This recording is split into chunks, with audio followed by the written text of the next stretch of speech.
Hendaknya yang perlu diketahui bahwasanya dosa-dosa itu laha adrar, pasti ada mudaratnya, wala bud, dan pasti cepat atau lambat. Setiap maksiat yang kita lakukan itu pasti ada mudaratnya, pasti ada dampaknya. Enggak mungkin enggak. Bahkan saya bilang kita mandang cewek yang tidak halal kita lihat, meskipun 1 menit, jangan 1 menit, setengah menit, pasti ada dampaknya. Ya Allah, sungguh aku akan menghiasi maksiat bagi anak-anak Adam, sehingga maksiat tersebut benar-benar terhias di depan mata mereka. Kalau mereka tidak lakukan, mereka gelisah. Jadilah seorang candu dengan maksiat. Dia bilang, Syekh, saya suka nonton film porno. Sekarang saya sudah meninggalkan. Tapi ternyata filenya enggak hilang. Kalau saya sujud, terkadang saya datang khayalan-khayalan tentang apa yang saya nonton dalam sujud saya ketika sedang sholat. Dan setiap maksiat ini Rasulullah sebutkan, atau dari riwayat disebutkan, 1 dusta saja malaikat menjauh dengan jarak 1 mil. Kemudian akhirnya setan akan menggantikan posisinya. Jadi dia tertawan jadi tawanan syahwatnya. Tawanan syahwat. Kalau dia tidak nonton, dia tidak dengar musik, dia tidak minum khamar, dia tidak narkoba, dia gelisah, dia menderita. Tapi kalau dia lawan, itu akan hilang. Ini adalah suatu penderitaan tersendiri ketika seorang merasa jauh dari Rabb-nya. Seorang sudah menikah, dia punya istri. Seandainya dia selalu tundukkan pandangan, insya Allah dia menikmati kehidupan rumah tangga dengan istrinya. Dia nyaman lihat istrinya, dia nyaman ngobrol sama istrinya. Dan Allah beri kebahagiaan. Mungkin istrinya enggak cantik-cantik banget ya. Allah kasih kenikmatan dia ngobrol dengan istrinya. Tapi kalau dia maksiat, antum kalau udah berkeluarga, kamu maksiat jangan egois. Jangan pikir yang penting saya senang. Ingat, anakmu kena nanti suatu saat. Khawatirnya di situ. Istrimu nanti ternyata nakal suatu saat. Kenapa? Karena kau yang mulai. Tidak ada keinginan untuk bertobat. Saking rusaknya hatinya. Hitam sehingga untuk bertobat tidak terbetik. Ada orang maksiat tapi ingin bertobat itu masih baik. Berarti Allah masih kasih ilham sama dia untuk bertobat. Cuma dia bertobat atau enggak urusan dia.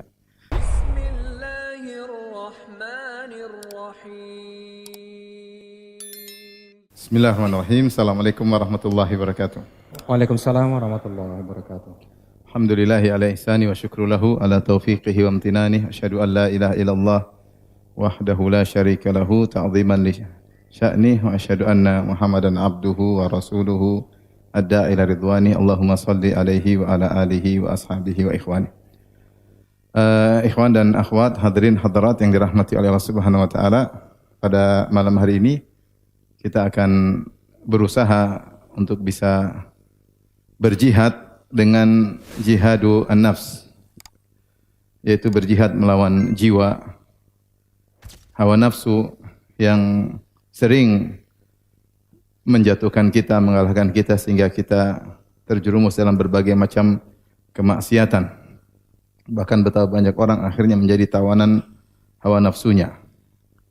Dan jihadun nafs adalah jihad yang sangat mulia ya. Bahkan sebagian ulama ada yang menganggap dia lebih afdal daripada jihad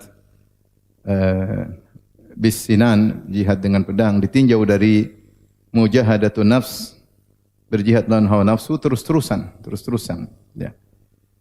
Dan yang dihadapi sangatlah banyak ya, karena kita tahu jiwa godaannya sangat banyak.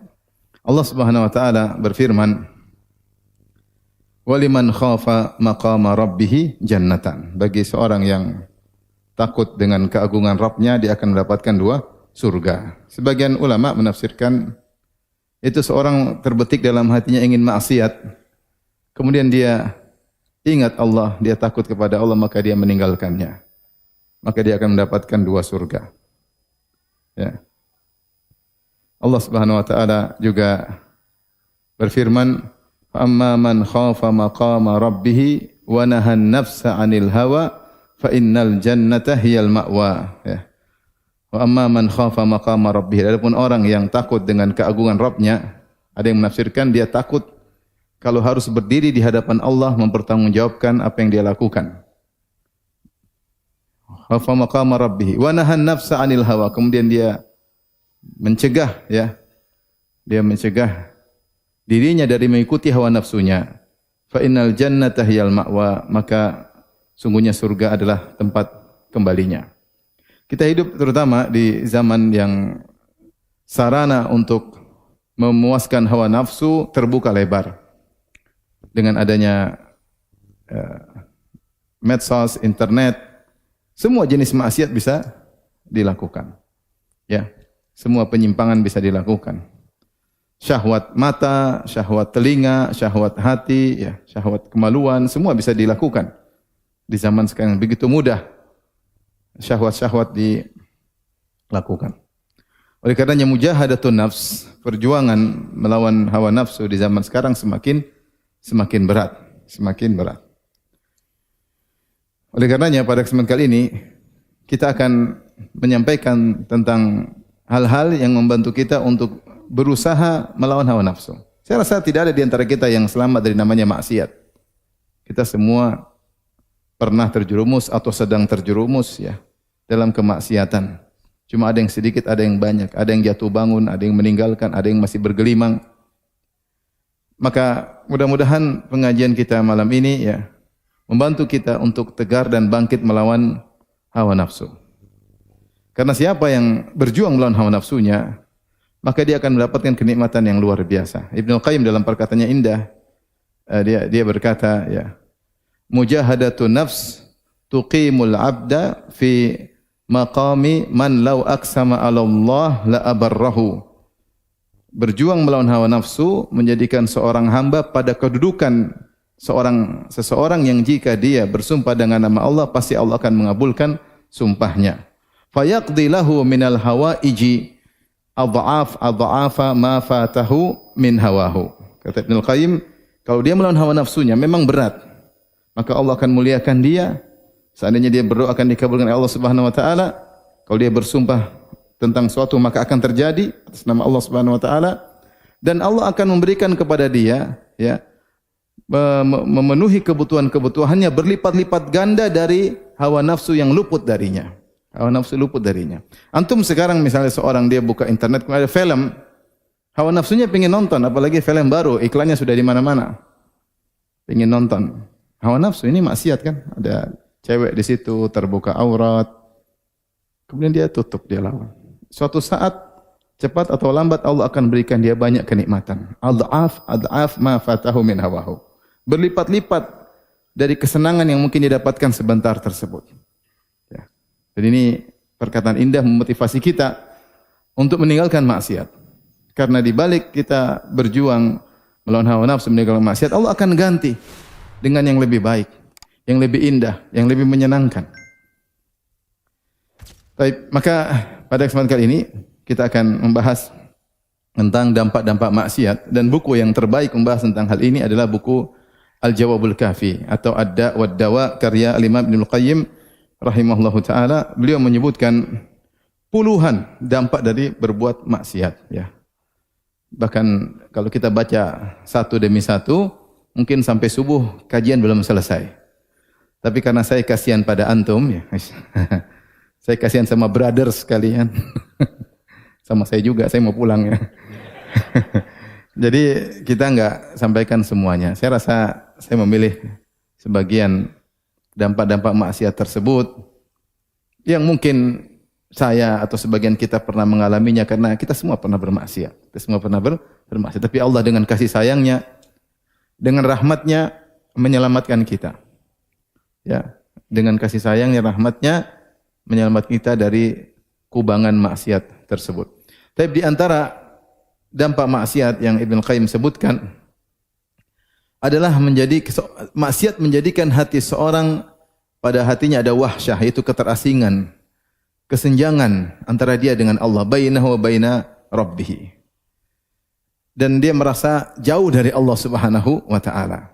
Ini adalah suatu penderitaan tersendiri ketika seorang merasa jauh dari Rabb-nya. Sehingga dia mau ke masjid, enak, dia membaca Quran rasanya berat. Kenapa? Dia merasa jauh dari Allah Subhanahu wa taala.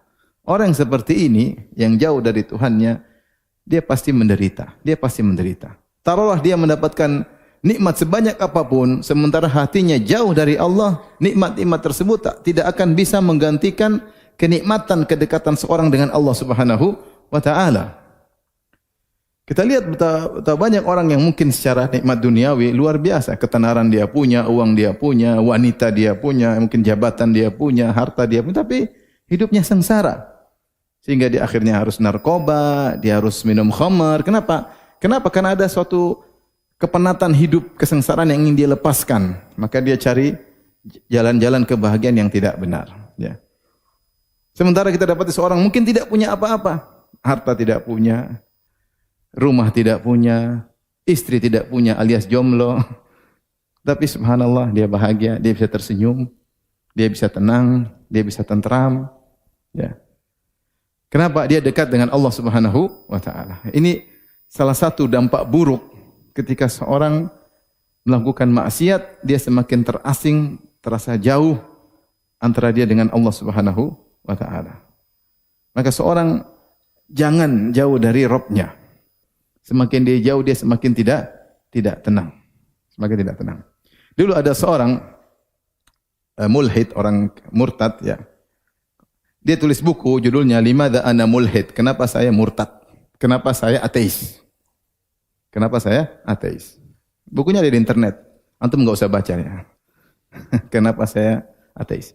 Kemudian dia tulis dalam buku tersebut dia mengatakan benar, kaum mukminin bahagia dengan imannya. Dia akui karena dia pernah beriman. Tapi saya juga bahagia dengan ateis saya. Dia tulis begitu dalam bukunya. Maksudnya dia ingin menyampaikan tidak kenal Tuhan pun bisa bahagia. Saya juga bisa bahagia. Dia tulis dalam bukunya, tidak saya baca bukunya. Tidak tebal, bukunya tipis saja. Akhirnya dia mati bunuh diri. Bunuh diri. Omong kosong, seorang jauh dari Allah pasti dia sengsara. Tanya orang-orang yang bunuh diri, kenapa? Dia jauh dari siapa? Allah Subhanahu wa taala. Kita kalau dengar kisah misalnya artis terkenal yang bunuh diri, siapa? Coba. Siapa? Hah? Siapa? Kurt Cobain. Masya Allah. Itu jadul. Di puncak-puncak ketenaran, iya enggak? Di puncak-puncak ketenaran. Kenapa? Dia jauh dari Rabb-nya, ya. Jauh dari Rabb-nya, mungkin khamar, mungkin apa, musik wanita, nah akhirnya bunuh diri. Di puncak-puncak kejayaannya, di puncak-puncak kita lagi senang-senang lagunya itu waktu itu, ya. Kemudian dia bunuh diri. Penonton kecewa ya. Tapi maksud saya, ini hal yang harus kita renungkan. Kapan kita bermaksiat, kita terasing dari Allah Subhanahu wa taala. Itu tidak bisa dihindari. Makanya Ibnu Qayyim rahimahullah di dalam kitabnya Jalul Kafi dia berkata, "Fayambagi an yu'lam anna adz-dzunuba", ketahuilah bahwasanya, hendaknya yang perlu diketahui bahwasanya dosa-dosa itu laha adrar, pasti ada mudaratnya, wala bud, dan pasti cepat atau lambat.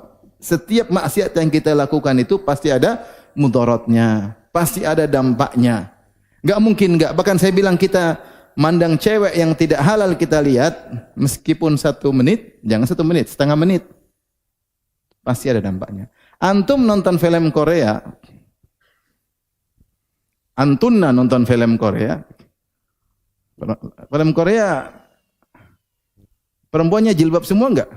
Salafi enggak jilbab? Terus itu yang main film ikhwan. Terus kita laki-laki nonton, perempuan nonton. Semakin lama antum nonton, dampaknya pasti ada. Meskipun nonton sedikit pasti ada dampaknya. Pasti kata Ibnu Qayyim rahimahullah taala. Cepat atau lambat, pasti ada dampaknya. Di antara dampak maksiat adalah kita merasa terasing dari Allah Subhanahu wa taala. Coba kita ingat masa-masa lalu mungkin kita pernah bermaksiat, kita merasa kering hati, merasa tidak tenteram, merasa gelisah. Kalau kita merasa gelisah itu berarti hati kita masih hidup meskipun sakit. Tapi kalau sudah tidak rasa, tidak punya rasa itu sudah mati. Mati rasa, mau maksiat mau apa, mati rasa itu bahaya. Itu bahaya. Tapi kalau orang hatinya masih hidup tetapi sakit, dia pasti merasakan tersebut bahwasanya dia merasa keterasingan, dia merasa jauh dari Allah Subhanahu wa taala. Taib. Ini dampak pertama. Dampak berikutnya, akibat dari merasa terasing dari Allah, seorang susah untuk husnudzon kepada Allah. Ibnu Qayyim sebutkan juga, di antara dampak maksiat, susah untuk berhusnudzon kepada Allah. Makanya dalam hadis qudsi, Allah berfirman, "Ana inda dhanni 'abdi bi, falyadhunna 'abdi ma syaa. Fal yadhunna 'abdi bi ma syaa. Sungguhnya aku berdasarkan persangkaan hambaku dan hendaknya hambaku berprasangka yang dia sukai tentang diriku. In dhanna khairan falahu, kalau dia berbaik sangka dia akan dapat kebaikan. Wa in dhanna syarran, kalau dia berprasangka buruk kepada Allah dia akan dapat apa? Keburukan, kata Allah, terserah. Tetapi masalah prasangka tidak bisa kita atur. Orang kalau dekat dengan Allah, istilahnya dia ikut aturan SOP dia jalankan, dia pagi ini sholat subuh, kemudian dia sholat duha, kemudian dia beribadah, kalau dia bermaksiat dia beristighfar kepada Allah, dia bisa husnudzan kepada Allah. Dia bisa husnudzan. Ketika terkena musibah dia husnudzan, ini pasti ada hikmahnya. Tapi ketika dia bermaksiat, maka dia susah untuk husnudzan. Bawaannya suudzon melulu. Ini Allah mau siksa saya apa lagi? Ini Allah mau apa ini? Mau apa lagi? Itu bawaannya suudzon terus, suudzon terus. Dan di antara amal yang buruk adalah amal berprasangka buruk kepada Allah. Adh-dhannina billahi dhanna saw. Allah mencela orang-orang musyrikin, orang munafikin yang mereka kerjaannya berprasangka buruk kepada Allah Subhanahu wa taala. Dan ibadah yang agung adalah husnudzan kepada Allah. Sangat baik. Allah Maha Penyayang. Allah yang menciptakan saya. Saya adalah hasil kreasi Allah Subhanahu wa taala.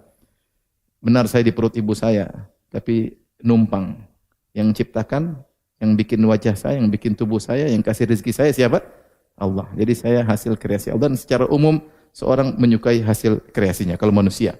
Ya, Allah lebih, wallahil mathalul a'la, Allah lebih utama. Makanya kata Nabi, Allah lebih sayang kepada hambanya daripada seorang ibu kepada anaknya. Dan itu sangat logis. Tetapi bagaimana kita bisa husnudzan seperti ini? Ketika kita berusaha dekat dengan Allah. Tapi kalau kita maksiat, susah. Dapat bencana, kenapa Allah ginikan saya? Terucap sebagian orang. Kenapa? Apa salah saya? Salahmu banyak enggak? Paham? Siapa bisa husnudzan seperti Nabi Yusuf? Diuji bertahun-tahun, belasan tahun. Ujian yang silih berganti, tidak berhenti. Siapa yang bisa kuat kalau tidak bertakwa? Yusuf alaihissalam dimusuhi oleh kakak-kakaknya. Kemudian dipisahkan dari ayah ibunya. Dilempar, dibuka bajunya, lempar dalam sumur. Dijual jadi budak. Kemudian kerja. Dituduh berzina, dipenjara. Ini bertahun-tahun, ada yang bilang 15 tahun, ada yang bilang 40 tahun. Kapan Yusuf ketemu lagi dengan ayahnya Yakub alaihi wassalam, ada yang bilang belasan tahun, ada yang bilang 40 tahun. Tetapi semua itu dia husnudzan kepada Allah Subhanahu wa taala. Kita baru diuji mungkin baru sebulan sudah susah husnudzan. Suudzon bawaannya, aduh, ini mau apa lagi nih? Allah mau apa lagi nih? Sampai ada orang yang berdoa, suudzon dia. Udah doa-doa enggak dikabulin, capek berdoa. Ada orang seperti itu. Subhanallah. Maka orang kalau jauh dari Allah, dia susah husnudzan kepada Allah. Dan di antara ibadah agung adalah husnudzan kepada Allah. Makanya Qul huwar rahmanu amanna bihi wa alaihi tawakkalna. Katakanlah dialah Ar-Rahman yang Maha Penyayang. Ya. Alaihi tawakkalna. Ya. Maka kami bertawakal kepadanya. Ya. Siapa yang paling berhak untuk kita bersandar menyerahkan urusan kepadanya adalah yang Maha Penyayang. Saya kasih gambaran kalau ada teman kita 5. Semua sayang tapi ada satu yang paling sayang, yang paling ngerti kita, yang paling tahu kita, yang paling perhatian sama kita. Kira-kira kita curhat sama siapa? Yang paling sayang, ya enggak? Bagaimana dengan Allah Arhamur Rahimin? Yang Maha Penyayang. Kita husnudzon karena Allah sayang sama kita, kita serahkan urusan. Ini pasti ada hikmah di balik ini. Ya. Makanya Ayub berkata, wa ayyuba idznada rabbahu anni massani adh-dhurr wa anta arhamur rahimin. Selesai. Ketika Nabi Ayub sakit, mungkin ada yang bilang sampai 7 tahun, sakit dengan sakit parah. Dia cuma berkata, anni massani adh-dhurr. Ya Allah, aku ditimpa dengan penderitaan wa anta arhamur rahimin. Dan engkau adalah zat yang paling penyayang. Selesai.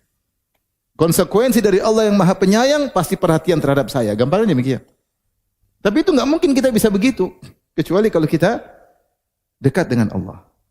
Kalau kita maksiat mau husnudzon, coba misalnya seorang subuh enggak salat, pagi minum khamr, datang polisi, kira-kira dia suudzon, husnudzon atau suudzon? Mampus saya, ini suudzon.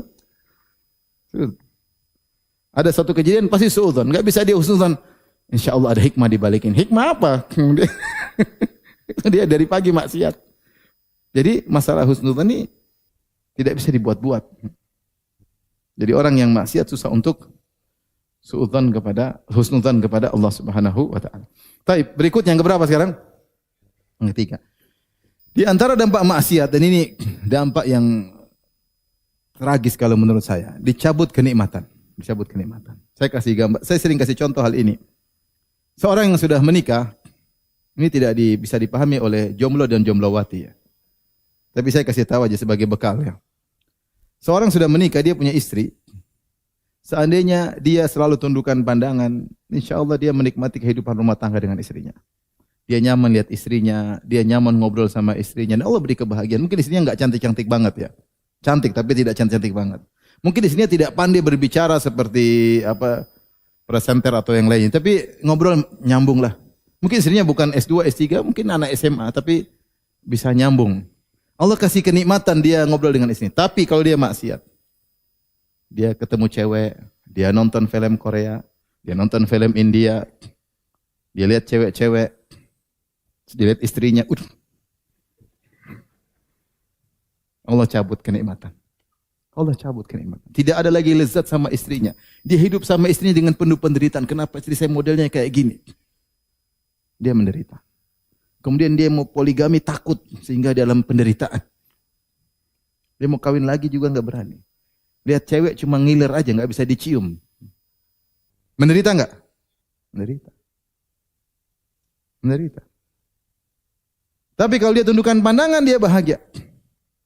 Dia nikmati kehidupan. Ini maksudnya dampak maksiat langsung.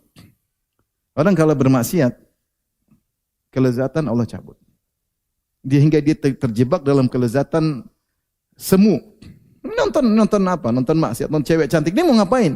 Cuma ngiler doang. Terus sama dia, cantik sekali ya. Terus ngapain? Bahkan istrinya cantik pun jadi nggak kelihatan cantik. Apalagi istrinya pas-pasan. Dan demikianlah ini dampak buruk bagi seorang yang bermaksiat. Maka seorang ingin menderita atau ingin bahagia. Kalau dia ingin bahagia, tundukkan pandangan. Dia akan apa?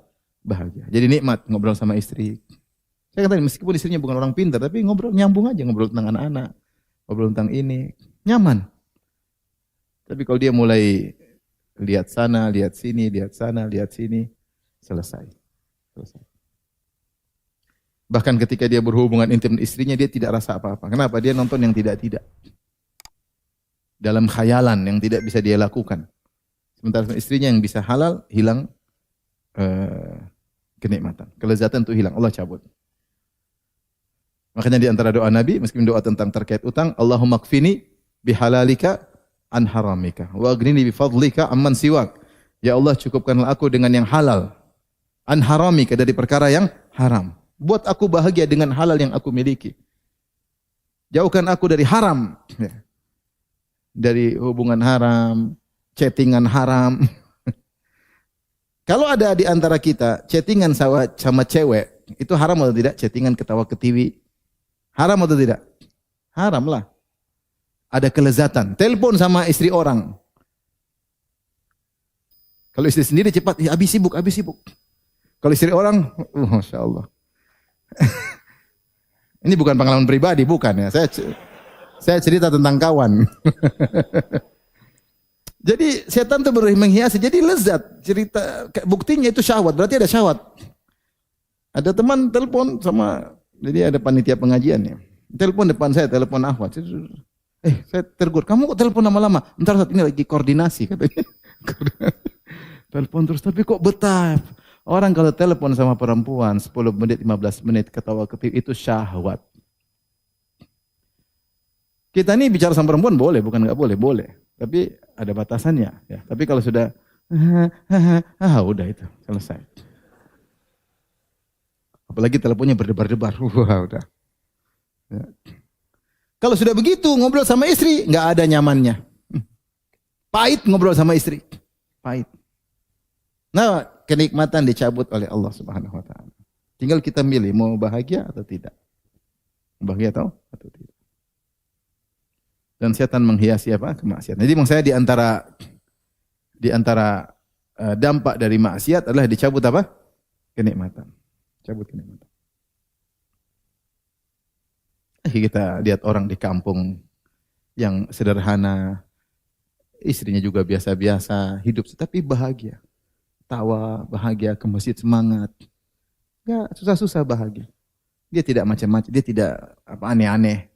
Dia rasakan apa? Kebahagiaan. Dampak berikutnya di antara disebut oleh Ibnu Qayyim rahimahullah dalam kitab Jawabul Kafi, kalau seorang maksiat, maka malaikat yang merupakan wali dia yang Allah utus untuk menjaga dia sebagai penasihatnya, ansahul khalq lahu, yaitu makhluk yang paling ingin kebaikan bagi dia, itu malaikat. Kita tahu ada malaikat-malaikat yang Allah kirim kepada orang beriman, seperti Allah sebutkan dalam firman-Nya, innal ladzina qalu rabbuna Allahu tsumma istaqamu tatanazzalu alaihimul malaikatu alla takhafu wa la tahzanu wa abshiru bil jannati allati kuntum tu'adun nahnu awliya'ukum fil hayatid dunya wa fil akhirah. Orang-orang yang istiqamah. Kemudian ketika mau meninggal datanglah malaikat banyak. Kemudian berkata, jangan bersedih, jangan khawatir. Ya, dan bergembiralah dengan surga yang Allah janjikan kepada kalian. Kemudian mereka berkata, nahnu awliya'ukum fil hayatid dunya. Kami adalah penolong-penolong kalian selama di dunia. Jadi malaikat ada yang Allah kirim untuk menolong seorang. Dalam riwayat, meskipun ini mungkin sanadnya bermasalah, disebut oleh Ibnu Qayyim rahimahullah taala, bahwasanya kalau seorang berdusta dengan satu dusta, taba'ada anhul malak milan. Maka malaikat menjauh darinya sejauh 1 mil. Kenapa? Karena busuknya dusta yang dia ucapkan tersebut. Malaikat menjauh. Kalau malaikat menjauh, siapa yang dekat? Jin tomang. Setan dekat. Ta'uzzuhum azza. Bukan dia semangat untuk maksiat. Ya. Maka, dan seorang bisa merasa, kalau dia dekat dengan Allah ada ilham. Dia rasa ilham. Pikirannya diarahkan. Ya. Mungkin ada suatu musibah, tiba-tiba ada yang seakan-akan dia ada firasat. Ya.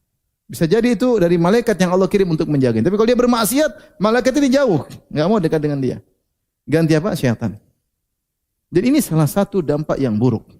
Akhirnya tidak ada yang mengarahkan pikiran dia yang baik. Tidak ada ilhamnya dari syaitan terus, pikirannya buruk, orientasinya dunia, pikirannya.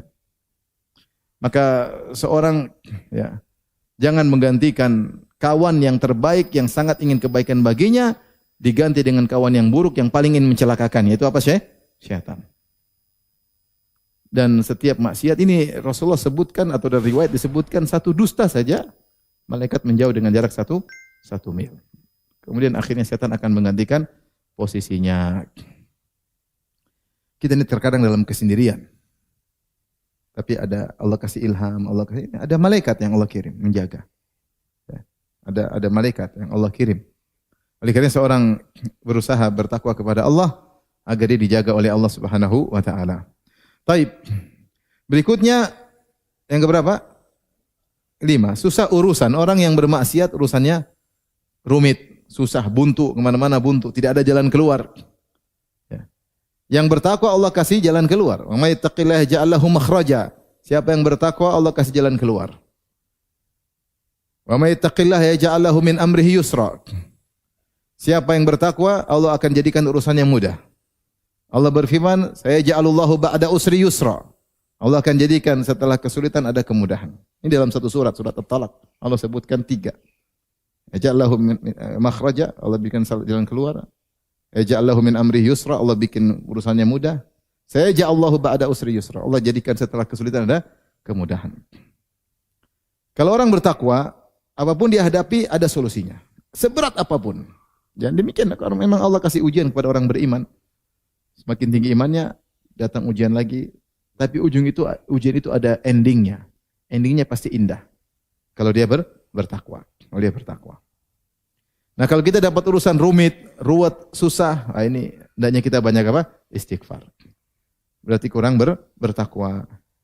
Syekh Utsaimin menyebutkan jika engkau menghadapi permasalahan tidak ada solusi, berarti takwa diperbaiki. Takwa diperbaiki. Ngelamar ditolak melulu. Nador ditolak. Nador lagi ditolak. Bawa kawan ngantar nador, ternyata yang diterima kawannya, bukan dia. Ini kejadian. Ada kawan nador, bawa temanmu yang dibawa ganteng, salah dia, bawa yang jelek lah. Dibawa ganteng ya. Akhirnya akhwatnya kasih jawaban, afwan akhi, kalau engkau enggak, tapi yang ngantar boleh lah.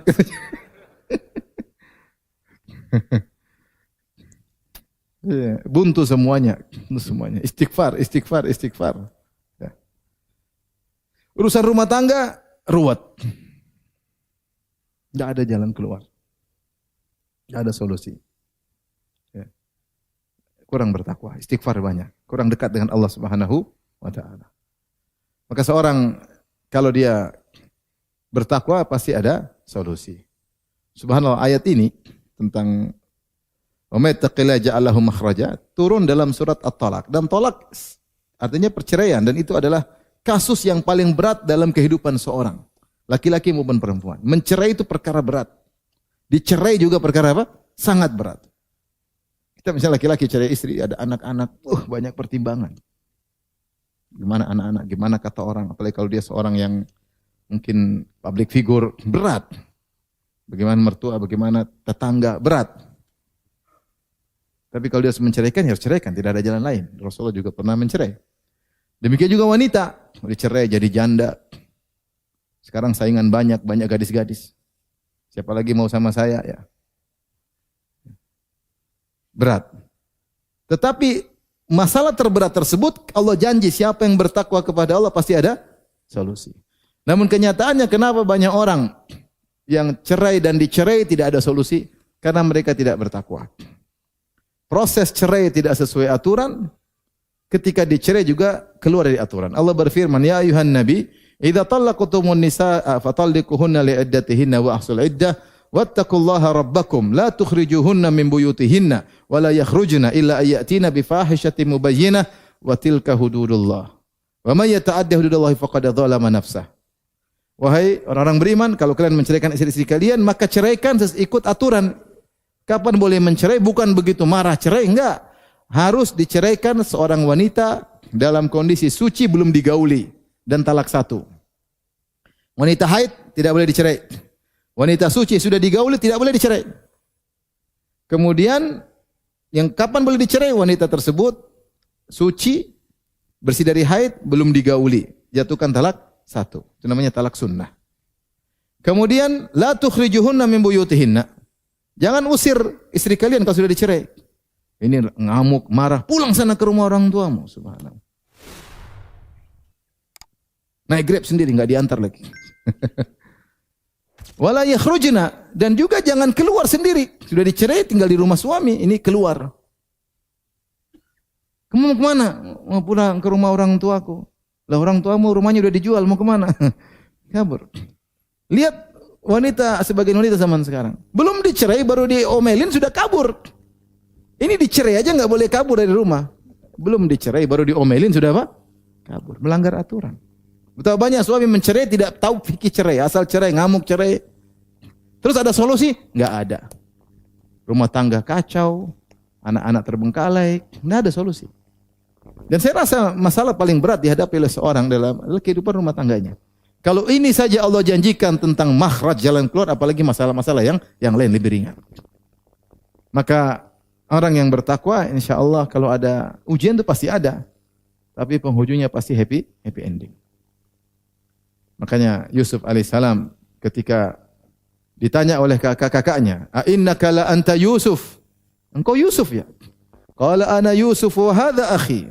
Qad manna Allahu alaina. Benar, saya Yusuf, ini saudaraku Binyamin. Innahu may yattaqi wa yasbir fa innallaha la yudhi ajral muhsinin. Sungguhnya siapa yang bertakwa dan bersabar. Yusuf dalam segala ujiannya dia bertakwa dan bersabar. Maka Allah tidak akan sia-siakan ganjaran bagi orang yang berbuat ihsan. Baik, kita lanjut. Yang keberapa? Orang yang maksiat dia akan terhalangi dari ilmu yang bermanfaat. Ya, karena ilmu adalah cahaya dari Allah Subhanahu wa taala.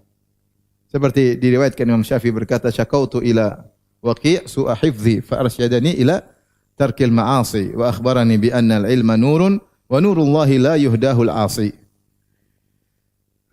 Aku mengeluhkan kepada Waqi' guruku, ya. Kata Imam Syafi'i rahimahullah taala, ya. Waqi' bin Jarrah Ru'asi, aku mengeluhkan kepada guruku tentang buruknya hafalanku. Maka dia mengarahkan aku agar meninggalkan maksiat, dan dia mengabarkan bahwasanya ilmu adalah cahaya dan cahaya Allah tidak diberikan kepada orang yang bermaksiat. Ya, di antara cara agar bisa seorang mudah mendapatkan ilmu yang bermanfaat, jauhkan diri dari maksiat. Dan itu benar. Siapa yang suka maksiat akan disibukkan dengan ilmu yang tidak bermanfaat. Dan maksiat itu benar-benar melelahkan. Saya jalan sama seorang, ada isu begini, iya. Ada film begini, iya. Saya nonton Ustaz. Sekian belas seri, saya nonton. Satu malam saya nonton, Masya Allah. Dan habis waktu. Seri 1, seri 2, seri 3, seri 4, maksiat. Seandainya digunakan untuk baca Quran, untuk ilmu dan yang lainnya. Ya, orang bermaksiat dihindarkan, terhalangi dari ilmu yang bermanfaat. Kalau dia pun mempelajari ilmu bermanfaat, maka ilmunya tidak berkah. Ilmunya tidak berkah. Makanya seorang pendakwah, kalau dia sendiri dirinya suka bermaksiat dalam kesendirian, dia mungkin jadi panitia pengajian, dia mungkin hadir pengajian, tapi dia sendiri hobi bermaksiat. Ilmunya kurang bermanfaat, mungkin tidak berkah. Bahkan bisa menjadi bumerang akan menghantamnya pada hari kiamat kelak. Di dunia tidak berkah, di akhirat apalagi. Bisa jadi ilmunya hanya merupakan timbul keributan, ya. Menjadikan dia sombong, menjadi angkuh, tidak berkah. Menjadikan dia ribut sama merendahkan orang lain, ribut, kemudian macam-macam. Kenapa ilmunya tidak berkah? Ada maksiat yang dia lakukan. Ada maksiat yang dia lakukan sehingga ilmunya tidak berkah. Oleh karenanya disebutkan Rasulullah SAW melihat seorang yang diazab di alam barzakh. Rajulun atahullahul Qur'an, seorang yang Allah berikan Quran. Ya. Fahuwa yanamu anhu bil lail wa lam ya'mal bihi fin nahar. Di malam hari dia tidur, tidak dimurajaai, siang hari tidak dia amalkan. Maka tidak ada faedahnya, bahkan diazab di alam barzakh. Maka seorang kalau ingin dapat ilmu bermanfaat, berusaha jauhkan diri dari maksiat. Baik. Berikutnya yang keberapa? Ya, antara dampak buruk dari maksiat, kecanduan. Jadi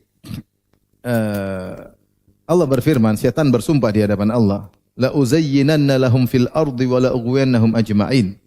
Ya Allah, sungguh aku akan menghiasi maksiat bagi anak-anak Adam, sehingga maksiat tersebut benar-benar terhias di depan mata mereka. Kalau mereka tidak lakukan, mereka gelisah. Kalau mereka tidak lakukan, mereka akan gelisah. Jadilah seorang candu dengan maksiat. Sampai kalau dia sudah candu dengan maksiat, sampai Ibnu Qayyim sebut dalam Jabul Kafi, sampai kelezatan itu hilang. Dia maksiat bukan untuk kelezatan, tapi untuk menghilangkan penderitaan yang sedang dia alami. Seperti orang narkoba, dia sakau. Dia kesakitan. Dia pingin narkoba buat apa? Buat menghilangkan kesakitan apa? Tersebut. Dia sudah enggak mikir tentang kelezatan, tapi agar kesakitannya berhenti. Orang misalnya suka khamar, dia tidak minum khamar, mungkin dia pening, ada kegelisahan, kegundah gulanaan, dia harus hilangkan dengan minum khamar. Bukan kelezatan yang didapatkan, tapi untuk menghilangkan apa? Penderitaan. Ya. Demikian orang udah kecanduan rokok, demikian juga. Kecanduan rokok, kalau tidak merokok pening kepala. Sampai ada salah seorang kiai yang bilang, rokok bagi saya wajib. Karena kalau saya tidak merokok, saya tidak bisa mikir. Lah, itu namanya kecanduan. Sama dengan narkoba, bagi narkoba, kalau sako, narkoba wajib. Iya enggak? Kalau dia enggak minum narkoba, dia sakit, luar biasa. Kadang dimasukin dalam ruangan, entah dia hantam sini, hantam karena kesakitan. Tapi kita bilang narkoba jadi wajib? Enggak. Ketika kamu kalau tidak merokok pusing, berarti kamu sudah kecanduan. Itu maksudnya sederhana lagi. Bahwasanya di antara hukuman dampak buruk maksiat seorang kecanduan. Seperti candu nonton film. Kalau tidak nonton film dia gelisah. Dia tiap hari harus ada jatah nonton film. Nonton film, pengen nonton lagi. Sampai tadi saya ketemu orang, Ustaz saya nonton berapa? 10 seri dalam satu malam. Subhanallah, dia tidak tidur nonton. Penasaran. Tapi selesai nonton film, coba periksa hati, rusak. Seorang sebelum nonton film cek hatinya tentram, ingat Allah. Coba dia nonton film, satu film aja. Film apa yang lagi rame sekarang? Jangan pura-pura nggak tahu. Nonton aja satu situ. Ada ini, ada musik, ada cewek, ada box office. Terus dia matikan, pasti hatinya udah. Pasti berubah, langsung berubah. Langsung berubah. Besok dia menghadapi pagi hari tidak seperti pagi hari yang kemarin. Kenapa? Semalam dia bermaksiat. Dia bangun khabithun nafs, jiwa yang buruk. Dampak maksiat. Beda, seorang sebelum tidur baca Quran. Dia pasti bangun pagi hari dengan berseri-seri. Bahwasanya ketaatan juga memberikan dampak langsung pada hati. Maka di antara dampak maksiat membuat seorang kecanduan. Dan makanya disebutkan oleh minum khamr tidak akan hilang kecuali setelah 40 hari. Ini memang tidak terima sholatnya karena dampaknya ada. Kalau mau berhenti, jadi filenya masih ada. Sampai di antara saya dengar ceramah yang disebutkan oleh Syekh Abdul Razak. Syekh Abdul Razak cerita ada seorang yang bertanya kepada Syekh. Dia bilang, Syekh, saya dulu sekitar tahun-tahun sebelumnya saya suka nonton film porno. Sekarang saya sudah meninggalkan. Tapi ternyata filenya enggak hilang. Kalau saya sujud, terkadang saya datang khayalan-khayalan tentang apa yang saya nonton dalam sujud saya ketika sedang sholat. Jadi terkadang kita bukan masalah saya lakukan maksiat selesai tobat. Enggak, dampaknya ada. Dampaknya file ini masih ada. Makanya orang hijrah bisa kembali lagi. Kenapa filenya belum hilang? Itu bahayanya maksiat. Buat dampak mungkin tobat filenya belum hilang. Dia butuh perjuangan untuk menghilangkan seluruh file itu. Tidak mudah. Di antara yang saya pernah kasus menyedihkan ada seorang wanita nikah dengan seorang laki, punya anak 3, nikah sudah 15 tahun. Dia telepon saya, dia bilang, Ustaz, ini gimana? Ternyata suami saya akhir-akhir ini suka main internet. Ternyata dia gay. Ternyata penyakit lama kambuh lagi. Dan suaminya ngaku dan cerai. Subhanallah. Setelah nikah 15 tahun punya anak. Maksud saya, mungkin dia sembuh tapi filenya itu maksudnya dampak maksiat seperti itu. Maksud saya kalau kita tidak coba maksiat, jangan coba-coba. Karena kalau sudah coba, terkadang file itu enggak hilang. File itu enggak hilang. Tadi Kurt Cobain enggak hilang-hilang. Kurt Cobain enggak hilang-hilang. Mau diapain? Sudah terlanjur. Mau dihilangin enggak bisa-bisa. File hilang. Nanti kalau kita lagi jalan tahu-tahu lagu Kurt Cobain, tahu-tahu tangan goyang sendiri. Kok goyang sendiri? Tanpa kita sadari. Insya Allah dimaafkan karena enggak sadar. Saya pernah naik pesawat sama istri, tahu-tahu tangan saya goyang. Istri, goyang sendiri. File belum hilang. Makanya bahayanya maksiat di situ. Bukan sekedar kita tobat selesai, enggak. Itu file masih ada. Sewaktu-waktu bisa muncul kembali. Jadi dia tertawan jadi tawanan syahwatnya. Tawanan syahwat. Kalau dia tidak nonton, dia tidak dengar musik, dia tidak minum khamar, dia tidak narkoba, dia gelisah, dia menderita. Tapi kalau dia lawan, itu akan hilang. Dia akan hilang. Tapi saya pernah naik pesawat. Itu orang sampai di luar minta izin sebelum naik. Karena mau naik pesawat 9 jam. Dia rokok dulu sampai selesai. Sudah enggak boleh itu rokok, diam-diam karena terakhir aku sebelum 9. Karena dia akan menderita tidak merokok selama 9 jam. Dan itu di antara hukuman. Orang yang tidak maksiat, santai-santai biasa-biasa aja. Biasa-biasa aja. Bahagia. Subhanallah, bahagia. Bahagia. Dulu kalau sebagian kita suka musik, nggak bisa tidur kecuali dengar apa? Musik, nggak bisa tidur. Sekarang dengar musik kita nggak bisa tidur. Apalagi musiknya kita nggak tahu. Ini apa ini? Lagu nggak beres sudah. Kita tinggal di Madinah, tidak ada musik tentram, subhanallah. Tentram. Ke pasar, ke mall kadang dengar murotal, jalan tenang, hidup tentram. Hidup apa? Tentram. Tapi berikutnya, yang berapa? Nah, maksiat terkadang berdampak bukan hanya kita, tapi kepada sekitar kita. Yang sekitar itu sebenarnya dampak buat kita juga. Membuat sikap mereka berubah kepada kita, akhirnya kita juga yang kena. Seperti perkataan sebagian salaf, saya bermaksiat dan saya melihat asarnya fi dabati, ya. Fi khadimi, aku dapati dampak maksiat tersebut pada tungganganku, pada pembantuku, mungkin pada istrinya, ya. Maksiat ada dampaknya. Terkadang pada istri kita, terkadang pada anak kita. Dahulu para salaf berusaha bertakwa agar anak mereka juga soleh. Kebalikannya, kalau seorang tidak bertakwa bisa jadi dampak pada apa? Anaknya. Maka maksud saya, ikhwan, antum kalau udah berkeluarga, kamu maksiat jangan egois. Jangan pikir yang penting saya senang. Ingat, anakmu kena nanti suatu saat. Khawatirnya di situ. Istrimu nanti ternyata nakal suatu saat. Kenapa? Karena kau yang mulai. Maka jangan maksud saya, jangan egois. Saya mau nonton inilah, nonton film apakah yang saya nonton, istri nggak tahu kan. Nanti istrimu juga nonton. Mungkin itu dampak dari maksiat yang kau lakukan. Tapi anakmu juga nonton maksiat yang kau lakukan. Maka jangan egois. Jangan egois. Dan itu siksaan tersendiri ketika kita ada masalah pada keluarga kita. Penderitaan tersendiri. Didapati anak nakal, dapat istri enggak benar, dapat pekerja enggak benar. Sebenarnya salah mengatakan aku melihat dampak maksiatku pada tungganganku. Mungkin tidak patuh, tidak ini. Maka seorang ketika bermaksiat, dia jangan egois, dia mikir-mikir. Jangan sampai ternyata dampaknya mengenai orang di sekelilingnya. Yang itu sebenarnya hukuman bagi dia juga ya. Tapi melalui orang-orang yang di dekatnya. Yang berikutnya, maksiat akan mendatangkan maksiat yang lain. Bahwasanya al-maksiyatu nadi bi ukhtiha. Maksiat akan manggil kalau dia lagi ada maksiat, kawan-kawan sini, ayo bareng-bareng. Sehingga orang kalau maksiat akan terbawa kepada maksiat yang lain. Contoh, Ibnu Mas'ud punya perkataan yang indah, dia berkata, al-ghina yumbitun nifaq. Bahwasanya nyanyian itu musik-musik menumbuhkan kemunafikan. Saya renungkan ini, berarti ini contoh seperti Allah mengatakan dalam surat At-Taubah,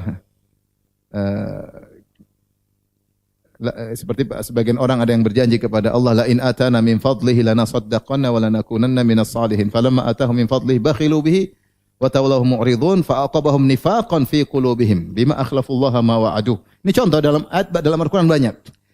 Maka Allah hukumkan bagi mereka kemunafikan karena mereka menyelisih janji misalnya. Falamma zagu azagallahu qulubahum, tatkala mereka menyimpang Allah semakin simpangkan lagi hati mereka. Wa nuqallibu afidatahum wa absarahum kama lam yu'minu bi awwal marrah wa nadharuhum fi tughyanihim ya'mahun. Kami buat memalingkan hati mereka dan penglihatan mereka sebagaimana mereka tidak beriman sebelumnya. Gara-gara mereka tidak beriman, Allah hukum dengan maksiat-maksiat apa? Berikutnya. Baik, kita kembali, ini semua dalil dalam Al-Qur'an bahwasanya maksiat bisa menggiring kepada maksiat yang lain. Baik, kita kembali kepada perkataan Ibnu Mas'ud rahimahullah radhiyallahu anhu bahwasanya al-ghina yumbitun nifaq. Nyanyian, musik-musik menimbulkan apa? Kemunafikan. Saya pikirkan, saya renungkan bahwasanya orang kalau suka bernyanyi-nyanyi, bermusik-musik, berarti dia akan mengikuti hawa nafsunya. Jadi hawa nafsunya dimanja. Dia berjihad, kalah dia. Dia biasakan manjain apa? Hawa nafsunya. Ketika dia bisa manjain hawa nafsunya, maka hawa nafsunya minta yang lain nih. Karena namanya suka dimanja, dia bukan cuma pingin dengar musik aja. Ini nafsu pingin lagi nonton. Nafsunya pingin mencoba khamar. Nafsu ingin melampiaskan syahwatnya sama wanita yang tidak halal. Karena dia sudah terbiasa tunduk kepada hawa nafsunya, maka hawa nafsunya menguasai dia. Akhirnya kita dapati sebagian orang yang terjerumus dalam bidang seperti itu, bukan cuma nyanyi-nyanyi yang dia lakukan, musik-musikan. Dia terjerumus juga dalam yang lain. Wanita, khamar, ya, dan yang lainnya. Narkoba, zina. Ya atau tidak? Kenapa? Dia sering manjakan apa? Hawa nafsunya. Sehingga hawa nafsunya ingin cari yang lain, akhirnya dia jatuh. Sehingga ke yang lain-lain. Ini contoh sederhana. Contoh lain, misalnya seorang malam begadang nonton film. Nonton film seri 1. Belum selesai seri 2. Dia tidur jam 1. Tapi tidur jam 1, gimana bangun subuh?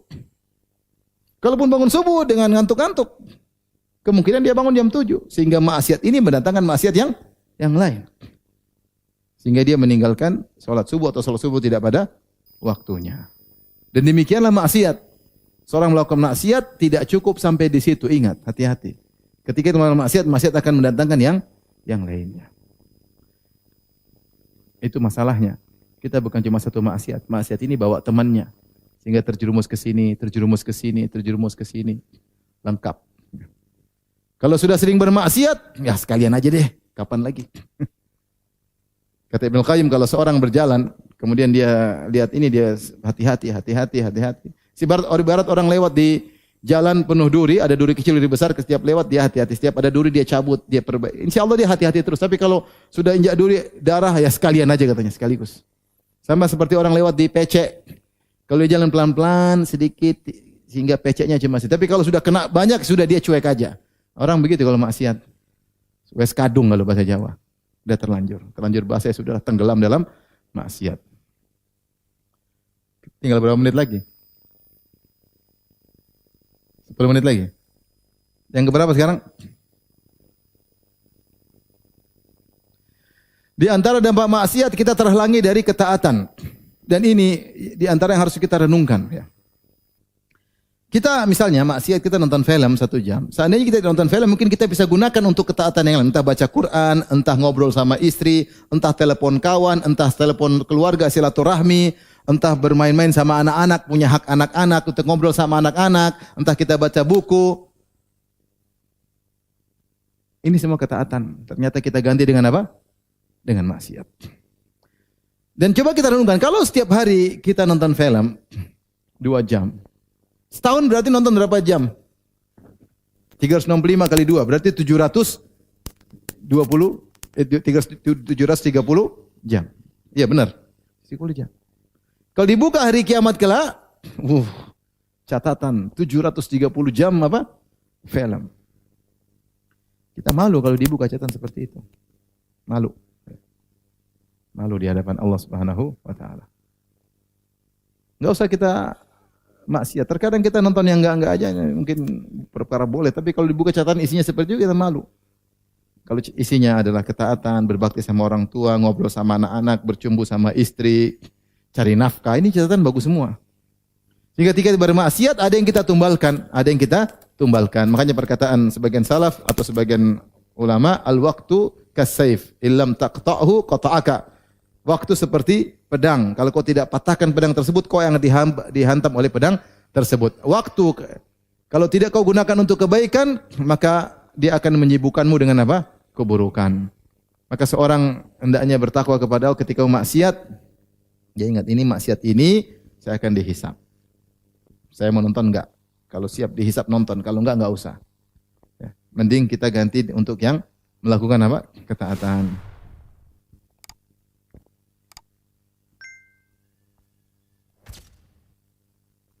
Di antara dampak maksiat, menghilangkan gairah, kecemburuan. Seorang kalau suka nonton film maksiat, pacaran, perempuan, dia akhirnya tidak punya gairah lagi. Gairah nggak ada. Anaknya mungkin nggak pakai jilbab, dia biasa-biasa aja. Istrinya mungkin telepon sama laki-laki, dia biasa-biasa aja. Karena dia sudah sering lihat maksiat. Bagi dia hal biasa. Kecemburuan dia menjadi apa? Hilang. Akhirnya dia pun lama-lama dia juga yang melakukan. Mudah karena terbiasa. Ini maksiat bukan suatu hal yang berat bagi dia karena dia sering nonton maksiat tersebut dan akhirnya dia biasa melihat istrinya maksiat, putrinya maksiat tanpa ada kecemburuan, tanpa ada gairah dan ini berbahaya.